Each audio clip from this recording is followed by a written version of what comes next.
मंच पर और मंच के सामने बैठे हुए मेरी माताएं, बहनें, बच्चियां, मेरे बुजुर्ग और मेरे नौजवान साथी, आप सभी को मेरा सत श्री अकाल।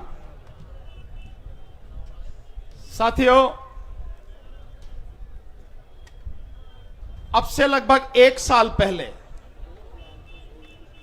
एक लड़ाई चली थी सीए और एनआरसी की, आगे भी चलेगी वो। मैंने उसमें लोगों से एक निवेदन किया था, एक प्रार्थना की थी कि रिलायंस का यानी अंबानी का और अडानी का और लाला रामदेव का, इनके जितने भी उत्पादन हैं, हमें इन सब का बहिष्कार करना चाहिए। लोगों की समझ में थोड़ा सा आई, लोगों ने शुरुआत की। और अभी पीछे 8 या 9 तारीख को हमारे इस आंदोलन में हमारे किसान साथियों ने, संगठनों ने पहली बार इनका बहिष्कार करने की बात कही है। यह बहिष्कार कोई छोटी मोटी आपकी ताकत नहीं है, यह इतनी बड़ी ताकत है, मैं आपको लिख के दे सकता हूं। अगर पूरे देश ने इन तीनों का पूरी तरह से बहिष्कार कर दिया, इनकी रीढ़ की हड्डी टूट जाएगी, ये पूरी तरह से खत्म हो जाएंगे। यह है इसकी ताकत। मेरे कहने से, आपके कहने से चौकीदार नहीं मानेगा, लेकिन अंबानी और अडानी कहेगा, मानेगा। अंबानी और अडानी कब कहेगा? जब उनका व्यापार पूरी तरह से ठप हो जाएगा, तब कहेगा। तब कहेगा, भाई तेरी इस लड़ाई में जितना था वो भी चला जाएगा, रहने दे यार, हम तो इसी में कमा लेंगे, खा लेंगे, छोड़, इन बिलों की हमें जरूरत नहीं है। इसलिए इस बात को समझना निहायत जरूरी है, क्योंकि हम जिस सरकार से लड़ रहे हैं, जिस व्यक्ति से लड़ रहे हैं, जिस व्यवस्था से लड़ रहे हैं, उस व्यवस्था में जनता के अलावा कोई भी सरकारी संस्था, कोई भी संवैधानिक संस्था, कोई भी अदालत हमारा साथ नहीं देगी।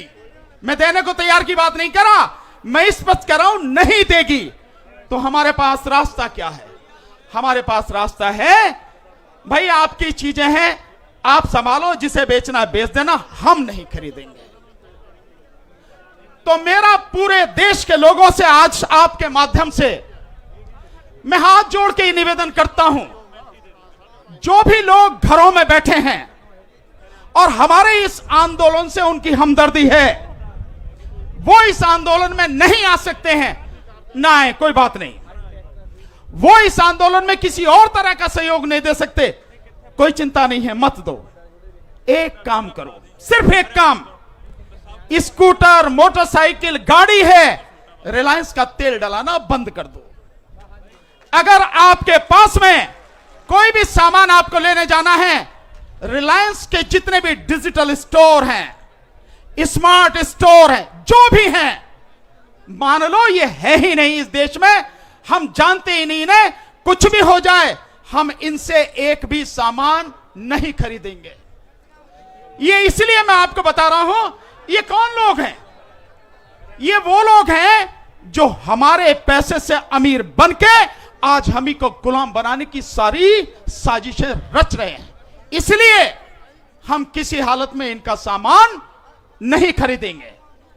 अडानी का फॉर्च्यून तेल डालते ना, फॉर्च्यून तेल, जिसमें सोयाबीन का भी तेल है, सरसों का भी तेल है, जिसमें आपका और जो तरह के तिलहन है वो भी तेल है, मूंगफली का तेल है, ये सारे के सारे अडानी के जितने प्रोडक्ट हैं, जो सिंगापुर की एक कंपनी के साथ में इन्होंने समझौता करके इस देश में बेच रहे हैं। एक भी व्यक्ति इनके स्टोर से वो फॉर्च्यून का तेल खरीदने नहीं जाए। जितने भी लोग बैठे हैं, मेरा सबसे ये निवेदन है, ये तो कर ही सकते हो ना। हम आपसे नहीं कह रहे कि आप यहां आओ, हम आपसे नहीं कह रहे कि आप हमें और कोई सहयोग दो, लेकिन अरे तेल खरीदना तो सरसों का खरीद लो भाई, फॉर्चून का मत खरीदो आप। हमें ये चीज समझनी पड़ेगी। और एक चीज और समझनी पड़ेगी। सर आप बैठ जाओ, मैं 10 मिनट तो लूंगा सर, आप बैठ जाओ सर थोड़ी देर। सर बुरा नहीं मानना सर, मैं 10 मिनट लूंगा। कुछ कानूनी दाव पेच भी समझाने हैं, क्योंकि मैं ये मानता हूं, मैं सीए एनआरसी के आंदोलन में था, मैंने लोगों को हर वो बात समझाने की कोशिश की कि अगर किसी से भी कोई पत्रकार पूछे, क्योंकि यहां पे गोदी मीडिया के पत्रकार हैं ना, वो आके पूछते हैं बता भाई इस आंदोलन में क्या है, जानते हो आप ये क्या कानून है? तो आप में से हर व्यक्ति को पता होनी चाहिए ये कानून ये है, इन कानूनों में ये गड़बड़ी है, ये देश का बेड़ागर किस तरह से करेंगे, इसलिए हम नहीं मानते इन कानूनों को। तो आपको पता होनी चाहिए सारी चीजें, आपको पता है भी, फिर भी कुछ चीजें आपको जरूर बताऊंगा। तो इसके साथ ये जो हमारा बहिष्कार का तरीका है, इसमें एक और हमें जोड़ना है, और वो जोड़ना है मीडिया का टोटल बहिष्कार। हमारे घर में जितने भी टेलीविजन हैं, ताला लगा दिए जो उन पर पूरी तरह से हमें नहीं देखना। हमें अपने बच्चों का भविष्य देखना है, अपनी लड़ाई देखनी है, हमें टीवी नहीं देखना। हम किसी मनोरंजन के लिए नहीं आए हैं, किसी भी तरह की हम मौज मस्ती के लिए नहीं है। ये हमारे भविष्य का, हमारे बच्चों के जीवन का सवाल है, इस देश को बचाने का सवाल है। और जंग में जंग होती है, आप इसे जंग का नारा दो, किसी तरह की घबराने की जरूरत नहीं है। यह जंग है, और मोदी के खिलाफ जंग है, इस सरकार के खिलाफ जंग है, और इसे हम उखाड़ के फेंक देंगे, ये इस बात की जंग है। इसलिए जंग में मौज मस्तियां नहीं होती, जंग में लड़ाई होती है। लड़ाई कैसे जीती जाए, इसकी सारी रणनीति बनाई जाती है, और हमें वो रणनीति बनानी है। मैं एक चीज आपके सामने रखूंगा, ये दो लोग मैंने बताए, अंबानी और अडानी, इनके जितने भी हैं आप जानते हैं प्रोडक्ट। साथ में जियो जो है आप जानते हैं, ये बहुत बड़ी साजिश है। इस जियो के लिए प्रधानमंत्री खुद प्रचार करते हैं। आपको देखने से नहीं लगता कि देश का, भारत का प्रधानमंत्री 130 करोड़ आबादी का, और एक बिजनेसमैन उसके कंधे पे यूं हाथ रख के चलता है, यूं हाथ रख के, यूं रख के चलता है। अरे डूब कर मर जाना चाहिए कि एक बिजनेसमैन की इतनी औकात के भारत के प्रधानमंत्री के कंधे पे हाथ रख के चल रहा है। तो इससे पता लग जाती है कि तुम्हारा याराना कितना बढ़िया है उससे, और क्या तुम देश को करना चाहते हो। इसलिए इनका बहिष्कार करना है, मीडिया का बहिष्कार पूरी तरह से करना है। हमारी जेब से पैसे जाते हैं, वो जो महीने का हम रिचार्ज कराते हैं टेलीविजन, वो हमारे पैसे हैं, हमारे बच्चों के पैसे हैं, और उसी टेलीविजन के माध्यम से मोदी का प्रचार होता है, बीजेपी का प्रचार होता है, अंबानी और अडानी और उस देश को बर्बाद करने का प्रचार होता है। तो कम से कम वो प्रचार हमारे घरों तक ना पहुंचे, वो प्रचार हमारे घरों में पहुंच के हमारे बच्चों को, हमारे लोगों को बर्बाद ना करे, उनके दिमाग को दूसरी तरफ ना ले जाए। ये काम तो हम कर ही सकते हैं ना। अगर हमने अपने टीवी ही रिचार्ज कराने बंद कर दीजिए, आप मान लीजिए कई हजार करोड़ का नुकसान अंबानी और अडानी को हो जाएगा। क्योंकि इस देश के आज की तारीख में 60% जो न्यूज चैनल्स हैं, टीवी चैनल्स हैं, उनमें अंबानी का पैसा लगा हुआ है। आप इस बात को समझिए, केवल देखना वो मामूली बात नहीं है, अंबानी का पैसा है, और वो इस देश को बर्बाद करने वाला एक व्यक्ति है, उसको रोकना है हमें। दूसरी बात, साथियों, ये जो अभी प्रस्ताव आए, जो सरकार ने भेजे 20 पेज के, इस प्रस्ताव में आपने देखा है, जो शुरू में है, जो हेडिंग है, मेरे वकील साथी हैं वो इस बात को समझेंगे, उसमें केवल 2 कानूनों का जिक्र है। जो एक तो एग्रीमेंट वाला कानून है, और दूसरा जो मंडी वाला कानून है, बस केवल इनका जिक्र है। उसमें कहीं भी इसेंशियल कमोडिटीज एक्ट, यानी कि आवश्यक वस्तु अधिनियम, उसका कोई जिक्र नहीं है। सरकार समझौता भेज रही है, सरकार कह रही है, दुनिया को बता रही है मीडिया के माध्यम से कि हम लोग समझौता करने को तैयार हैं और इनकी मांगे मानने को तैयार हैं, इसमें संशोधन चाहते हैं। हालांकि हम संशोधन की बात ही नहीं कर रहे, हम तो कानून वापस लेने की बात कर रहे हैं। फिर भी जो आप समझौते के लिए जो भेज रहे हैं, प्रस्ताव भेज रहे हैं, उसमें तो आपकी नीयत साफ होनी चाहिए, उसमें तो बेईमानी नहीं होनी चाहिए। तो आपने एक कानून इसेंशियल कमोडिटीज एक्ट उसमें रखा ही नहीं है, और हम तीनों कानून खत्म करने की बात कर रहे हैं।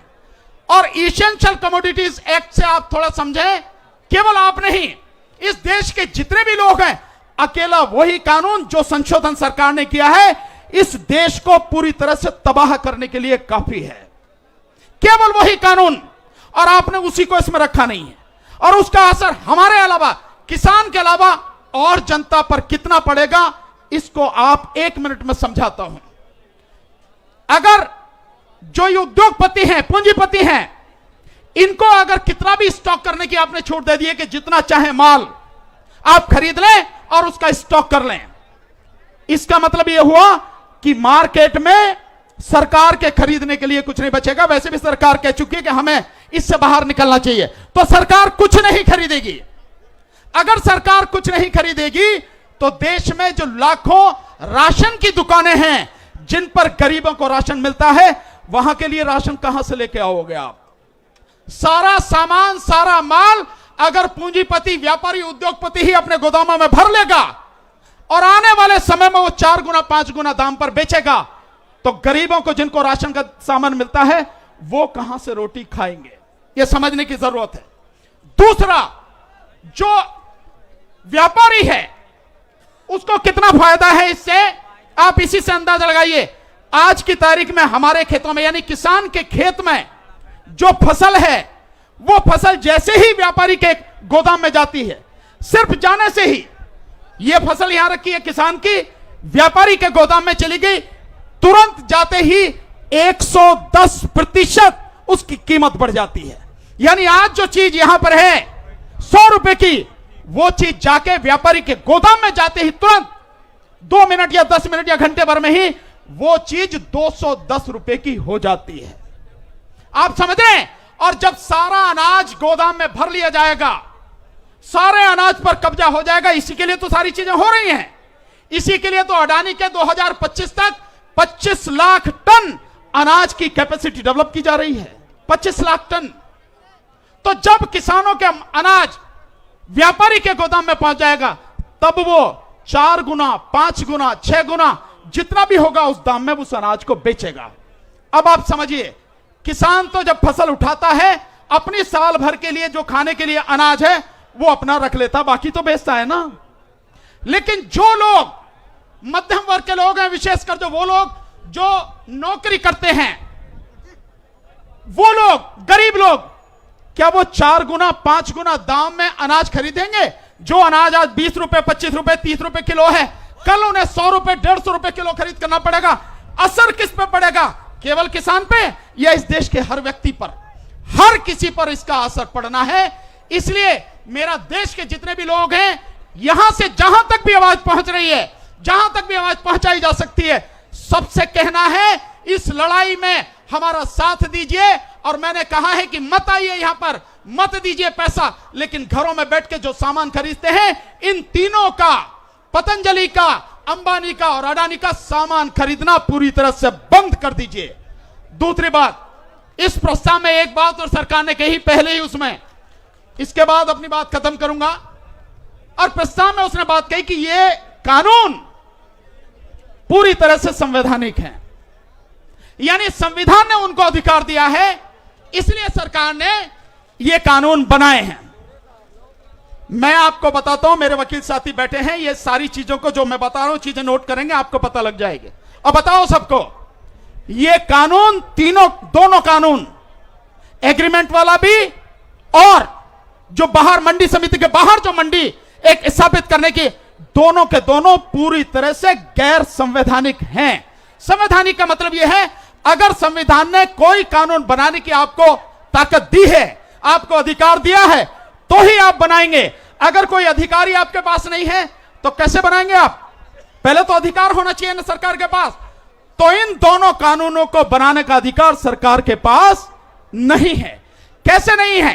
सरकार ने जो प्रस्ताव भेजे हैं, उस प्रस्ताव में उन्होंने कहा है कि संविधान में जो 3 अनुसूची हैं, शेड्यूल 7th शेड्यूल 7वीं अनुसूची में जो 3 जो 7th शेड्यूल है उसमें यूनियन लिस्ट है, उसमें स्टेट लिस्ट है और उसमें एक कंकरेंट यानी समवर्ती लिस्ट है। बिल्कुल मैं 1 ही मिनट में खत्म कर रहा हूं।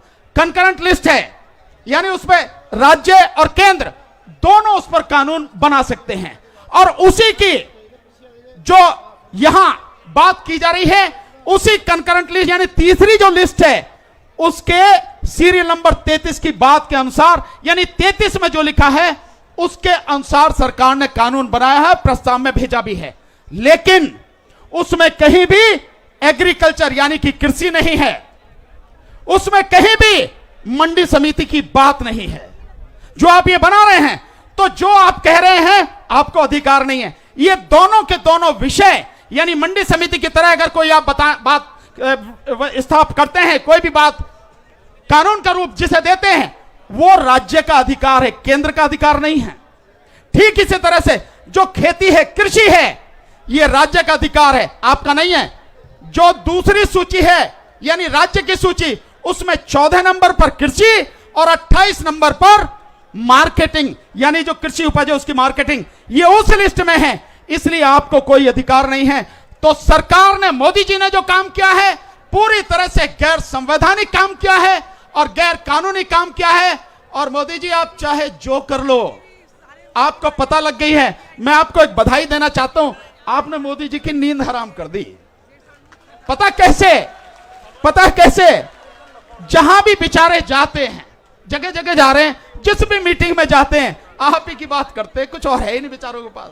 जहां जाएं, पिछले 16 दिनों में 9 मीटिंग कर चुके हैं और किसानों के अलावा किसी बात पर बात नहीं करते। मंत्री भी मिला के टोटल 102 मीटिंग कर चुके हैं, लेकिन किसानों के अलावा और कोई बात नहीं है। तो आपने नींद हराम कर दी, बहुत बहुत बधाई आपको।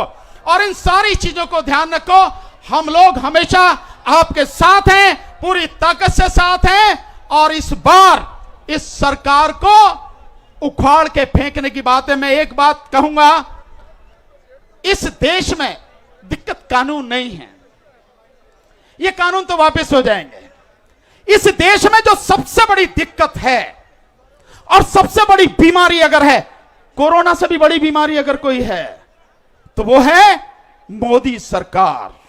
इस मोदी सरकार को उखाड़ के फेंकना हम सबकी जिम्मेदारी होनी चाहिए, हम सबका उद्देश्य होना चाहिए। आपने मुझे समय दिया, सम्मान दिया, बहुत बहुत शुक्रिया। हमेशा आपके साथ रहेंगे, आपके बीच रहेंगे और पूरी ताकत से आपकी लड़ाई लड़ते रहेंगे। जो बोले सो निहाल। बहुत बहुत शुक्रिया। बहुत बहुत धन्यवाद भानु प्रताप जी का।